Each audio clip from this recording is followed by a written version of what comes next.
सफल होना चाहता था, उसको सफलता की बहुत भूख थी। तो दुनिया के जो सबसे अक्लमंद व्यक्ति सुकरात यानी कि सोक्रेटिस के पास गया। उसने कहा, सोक्रेटिस मुझे बताओ कि मुझे सफलता कैसे मिलेगी। ये लीडरशिप डेवलपमेंट की बात है। लीडर कौन? आप। डेवलप कौन होंगे? आप। तो कहानी का मतलब कौन समझेगा? आप। जैसे उस लड़के के अंदर भूख थी सफलता की, क्या वैसी भूख आपके अंदर है? यस। तो उस भूख से जाके उसने जब सुकरात से पूछा कि मुझे सफलता कैसे मिलेगी, सुकरात ने कहा, अगले दिन सुबह आओ।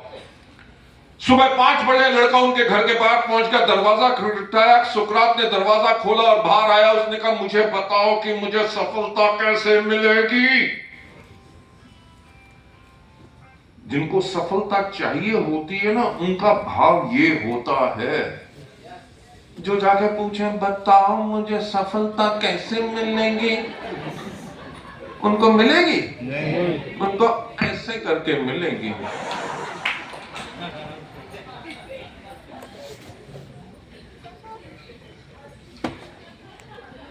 लोग सफलता खुद नहीं चाहते, अपलाइन को ब्लेम करेंगे, कंपनी के ऊपर ब्लेम करेंगे, काम करने के लिए रेडी नहीं होते। सुकरात ने कहा, अगर सफलता का राज पूछना है, मेरे पीछे पीछे आओ। सफलता का राज बताने के लिए सुकरात आगे गए, लड़का उनके पीछे पीछे। चलते चलते वो नदी के किनारे हो गए, लड़का उनके पीछे पीछे। नदी के किनारे चलते चलते सुकरात जो थे वो नदी के अंदर उतर गए, लड़का उनके पीछे पीछे। जब पानी सुकरात की कमर तक आ गया तो वह एकदम पीछे मुड़े, लड़के की गर्दन पकड़ी और पप करके पानी में डाल दी। जब पानी में गर्दन डाल दी, किसी का भी मुंह आप पानी में डालोगे वो बाहर निकालने की कोशिश करेगा। सुकरात के अंदर बहुत ताकत थी, उसने गर्दन उसकी डुबो के रखी। जब लगभग 45 सेकंड हुए, जैसे उसकी गर्दन छोड़ी, उसने अपना मुंह बाहर निकाला और किया हा, हा, हा, हा, हा। हंसना नहीं। सुकरात ने कहा, जीने के लिए तुम्हें जितनी इस सांस की जरूरत थी, जिस दिन सफलता की जरूरत होगी तब तुम्हें सफलता होने से कोई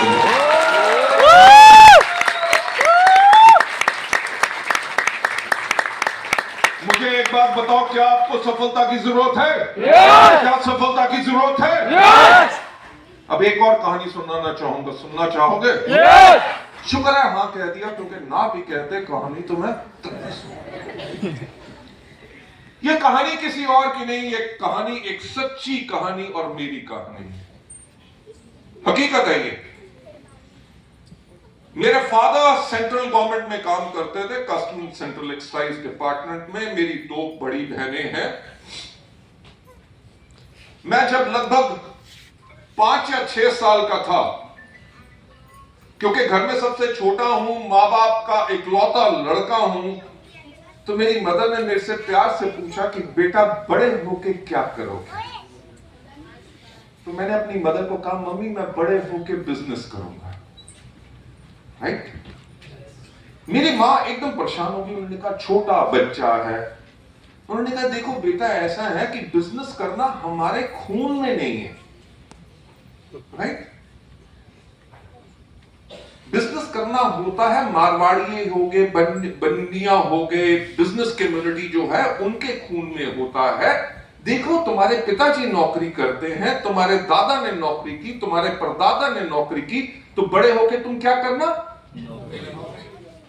मैं सही बात बताऊं कि जो भी सफल होना चाहते हैं ना, सबसे पहले अपने माँ बाप की बात मत सुनो। एकदम सही कहा। जो लेडीज हैं वो अपने हस्बैंड की बात ना सुने, और जो हस्बैंड्स हैं वो अपनी लेडीज की बात ना सुने। अपनी मन की सब। यू नो क्यों? क्योंकि जो लोग हमें प्यार करते हैं वो कभी नहीं चाहते कि हम सफल हो। Yes sir. सीरियसली, अगर हस्बैंड दिन रात मेहनत कर रहा है, वाइफ कहती है आपको कभी कुछ ना हो, अगर आपको कुछ हो गया तो मेरा क्या होगा? हाँ? इतना पैसा क्या करना है? आप जो लाते हो सूखी रूखी हस्बैंड वाइफ को कहेगा काम करती है, तेल साबुन बेचती है, नाक कटवाएगी क्या? पूरा मोहल्ला क्या बोलेगा, बाकी क्या लोग बोलेंगे? It's a fact. जो लोग हमें प्यार करते हैं वो नहीं चाहते हम सफल हो। मेरी मां ने भी मुझसे कहा कि तू बड़े होके क्या करना, नौकरी। कुछ साल आए गए, it's a true story, right. कुछ साल आए गए, जब मैं 10 साल का हुआ, जो मेरे चाचे का बेटा मेरे से 3 साल छोटा था, वो कहता था मैं पायलट बनूंगा और मैं चुप रहता था। कोई मेरा दोस्त कहता था मैं आर्मी में जाऊंगा, कोई कहता था पुलिस में जाऊंगा। तो मेरी मदर ने मेरे से फिर पूछा कि बेटा तू क्या करेगा?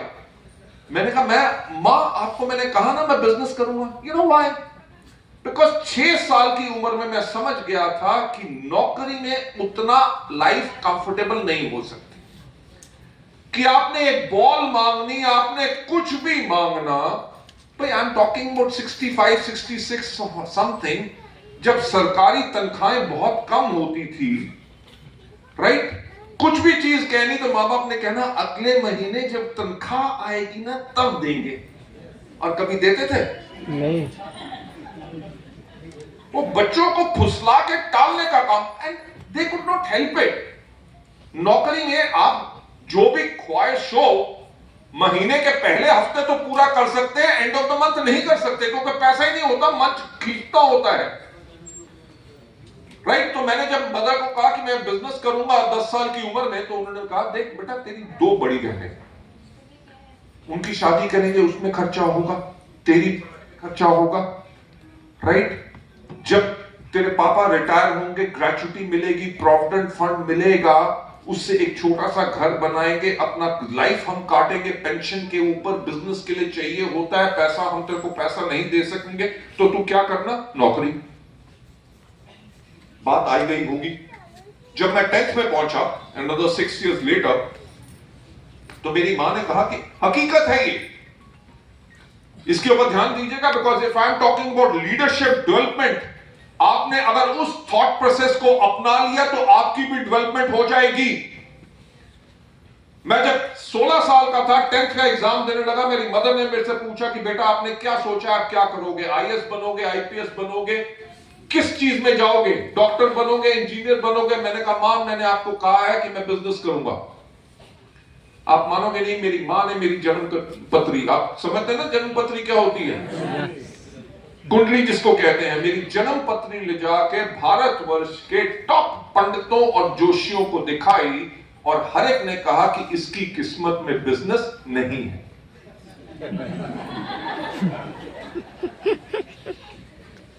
आज के दिन पे मेरी 26 से ज्यादा कंपनीज हैं, इंडिया से लेके मेक्सिको तक मेरे बिजनेसेस हैं।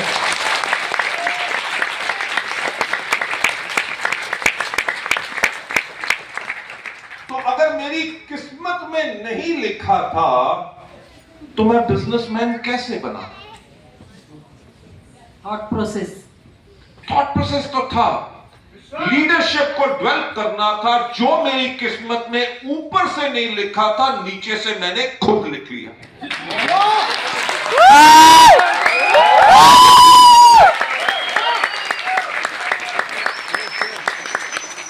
लेडीज जेंटलमैन, मैं आपको यही तो बात कहता हूं हमेशा कि सोचने की हिम्मत तो करो। अगर मैं कर सकता हूं, जब हमने वेस्टीज को शुरू किया, यूनिलीवर से लेकर सहारा से लेकर डाबर तक इस इंडस्ट्री में आए, अमेरिका से लेकर चाइनीज से लेकर Malaysian companies, Russian companies, world major जो 80 देशों में ऑपरेट कर रहे हैं, वो इंडिया में आए, और वो तब भी वेस्टीज के आगे नहीं खड़े हो सके। क्यों? क्योंकि the power of positive thinking. मैं जो हमेशा एक बात कहता हूं कि अगर आप सोचते हो कि आप कर सकते हो, आप कर सकते हो क्योंकि आप सोचते हो कि आप कर सकते हो। अगर आप सोचते हो कि मैं नहीं कर सकता, आप नहीं कर सकते। पता है क्यों? क्योंकि आप सोचते हो कि आप नहीं कर सकते। एक पॉजिटिव सोच के अलावा, एटीट्यूड के अलावा आपको कुछ नहीं चाहिए दुनिया में। किससे कहीं से आगे बढ़ जाओ। धीरू भाई अंबानी का नाम सुना? बिरलास उनसे पहले थे ना, टाटा उनसे पहले थे ना, गोदरेज उनसे पहले थे ना। डालमिया उनसे पहले थे, मोदी उनसे पहले थे, तब भी सबसे बड़े कैसे बने? सेकंड जनरेशन में मुकेश भाई Ambani. The power of positive thinking. अब आप बताओ, अंबानी के जैसा बनना चाहोगे? यस हाँ या ना? यार डर गए तो। यस आज मुंबई के स्टेज के ऊपर आते हुए मैं डरा था, मेरे से ज्यादा तो ये डर गए। अंबानी से बड़ा बनना चाहोगे? यस बड़ा बनना चाहोगे? यस इस दुनिया में एक ही व्यक्ति है जो बना सकता है, वो है आप खुद। यस बलिए देखो, मैं जो आज आपके लिए लीडरशिप ट्रेनिंग प्रोग्राम कर रहा हूं, इसलिए नहीं कि आप मेरी जिंदगी बदलोगे, नहीं, मेरी जिंदगी बदल चुकी है। मैं आज ट्रेनिंग प्रोग्राम आपके लिए इसलिए कर रहा हूं क्योंकि आपकी जिंदगी मैं बदल सकता हूं।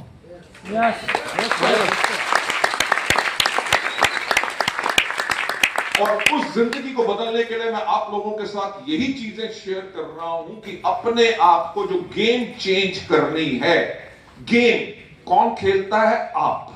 चेंज कौन करेगा? आप। इसके ऊपर एक और कहानी सुनाना चाहूंगा, सुनना चाहोगे? यस ये जो कहानी मैं आपको अब सुनाने लगा हूं, it is from a book called you can win, जो शिव खेड़ा जी ने लिखी है।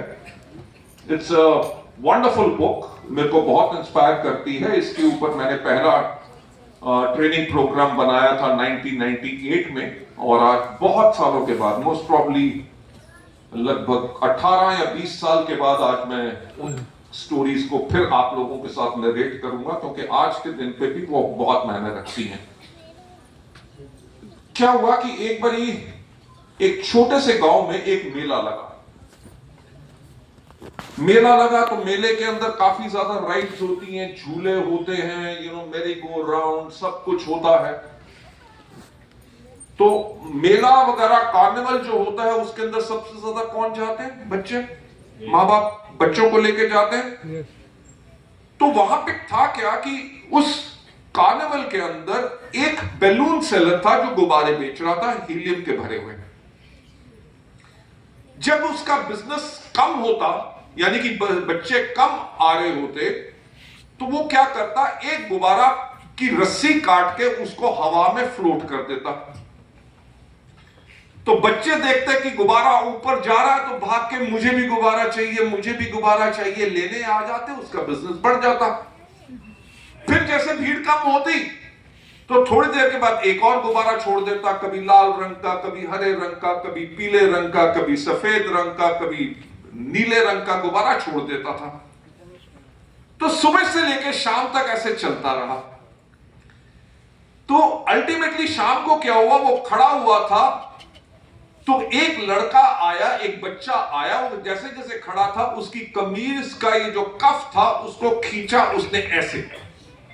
तो उसने लड़के की तरफ देखा, तो लड़का था ब्लैक। और वो आपको समझ आ गया हो, ब्लैक जैसे अमेरिका के अंदर व्हाइट्स होते हैं, ब्लैक रंग के लोग अलग होते हैं, हम ब्राउन होते हैं। चाइनीज जो है वो येलो रंग लोग होते हैं, राइट? वो इंसान को इंसान नहीं मानते जैसे हमारे हिंदुस्तान, हमारे भारतवर्ष में मानते हैं। वहां पे कलर, जिसे रेसिज्म कहते हैं, बहुत ज्यादा तगड़ा है। तो उस बच्चा जो काला था, उसने आके जब उसका कफ खींचा, उसने कहा, हाँ बेटा बोलो। उसने कहा, जो आपके पास काला गुब्बारा है, अगर उसकी भी रस्सी काटोगे, क्या वो भी ऊपर जाएगा? कैन यू बिलीव कि वो बैलून सेलर जो था, वो उस लड़के की उस बात से सोच में पड़ गया और समझ गया कि इस बच्चे को ये बताया गया है कि इस दुनिया में सफलता या हवा में उड़ अलग रंग के लोग सकते हैं, काले रंग के लोग कभी नहीं ऊपर जाएंगे। तो गुब्बारे बेचने वाले ने उस लड़के से कहा, बेटा ये निर्भर नहीं करता कि तुम्हारा रंग क्या है, ये निर्भर इस बात पे करता है कि तुम्हारे अंदर क्या है।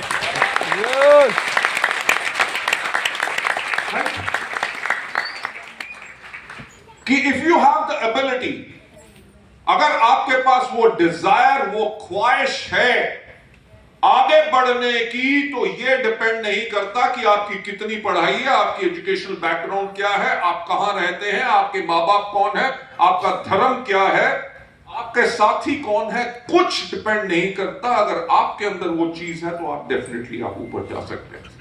सो लेडीज एंड जेंटलमैन, मैं यही बात कहना चाहूंगा कि वेस्टीज के अंदर आप गार्ड थे, बिल्कुल सही बात थी ना, राइट? बाकी और कोई व्यक्ति जो पीएचडी हो या एमए हो, ग्रेजुएट हो, बहुत लोग होंगे, बहुत लोग होंगे, बहुत लोग होंगे। पर वो क्या बात थी? आपकी एजुकेशन कितनी है? सर 10वीं पास। 10वीं पास है? पक्का पास है? नहीं फेल तो नहीं हो तो बैठ रहो, राइट? सच बताइए, फेल थे कि पास थे? पास। 10वीं पास होके आपने वो सफलता हासिल कर ली जो पढ़े लिखे नहीं पा सकते, वो कैसे हुआ? मैंने वेस्टिज में आया और हमारे आरसी सर वहां पे लाए थे, और जब मैंने 1200 रुपये का एक घाटकोपर में सामान खरीदा और सोचा कि आज तक तो मेरे दादा परदादा मेरे महापिताजी सारे के सारे सामान लाए, मुंह धोने से पैसा आ रहा है, नहाने से पैसा आ रहा है, और वो 462 रुपये मेरी जिंदगी चेंज कर दी। जी good, thank you so much, have a seat. 462 रुपए ने लाइफ चेंज कर दी। अब इसका अलग अंदाजा भी था। अरे सिक्योरिटी गार्ड होके लगभग 18,000 रुपए का पाता हूं, 462 रुपए से क्या होगा? इतना तो आने जाने में बस का किराया खर्च हो गया, राइट? Positive thought process. अगर आपने लीडरशिप अपने आप को डेवलप करना है, always think about it positive, think about the future possibilities. सबसे बड़े लोग गलती क्या करते हैं? जहां होते हैं वहां की क्षमता और अपनी क्षमता को नहीं पहचानते हैं। सबसे बड़ा कर्ज, सबसे बड़ा जो कर्ज को हिंदी में क्या कहेंगे? श्राप। वो क्या है? जो हम अपने आप को सेल्फ रिडिक्यूल करते हैं कि मुझसे नहीं हो सकता, और ये मेजॉरिटी लोग ऐसे ही करते हैं। Ladies and gentleman, Siddharth Singh का जो हाईएस्ट चेक 1,66,00,000 रुपए एक मंथ में गया था, मुझे याद है जब वेस्टीज में पहली बारी आए थे तो कानों को हाथ लगा के कि डायरेक्ट सेलिंग में सिर्फ डिस्ट्रीब्यूटर पैसा नहीं कमा सकते, सिर्फ कंपनियां पैसा कमाती हैं, मेरे को ट्रेनर की नौकरी दे दो। मैंने सिद्धार्थ सिंह को एक बात कही, मैं कहा सिद्धार्थ सिंह, तुम्हारे अंदर जो क्षमता है वो खुद नहीं पहचानते। आपने 12 साल अपने तरीके से काम किया है, 6 महीने वेस्टीज के तरीके से काम कर लो, आपको पीछे मुड़ के देखने की जरूरत नहीं पड़ेगी। राइट? जब उस व्यक्ति को हमने ये विश्वास दिलाया, तब जाके आज के दिन पे वो इतनी ग्रोथ लेवल पे आ गए। If I talk about mister SP Baghel, जब आए तो उनको एक बार ही लगा कि मेरी जो पहली टीम है शायद मेरे साथ नहीं आए, तो मैंने उनके कंधे पे हाथ रखा, मैंने उनको कहा इनमें से अगर एक भी ना आए तब भी हम पूरा हिंदुस्तान भर जाके ट्रैवल करके फिर से बिजनेस बिल्ड कर लेंगे, and that what happened. Ladies and gentleman, मैं एक बात कहता हूं कि लोग जब इधर से उधर नई नई जगह देखते हैं, उन चीजों में कोई फायदा नहीं होता। जहां आप हैं आपको सब कुछ वहीं मिल सकता है, बेशर्ते आप उसमें सही तरीके से तलाश करो। मैं आपको एक और कहानी सुनाना चाहूंगा, सुनना चाहोगे? यस। इस कहानी का नाम है acres and acres of diamond.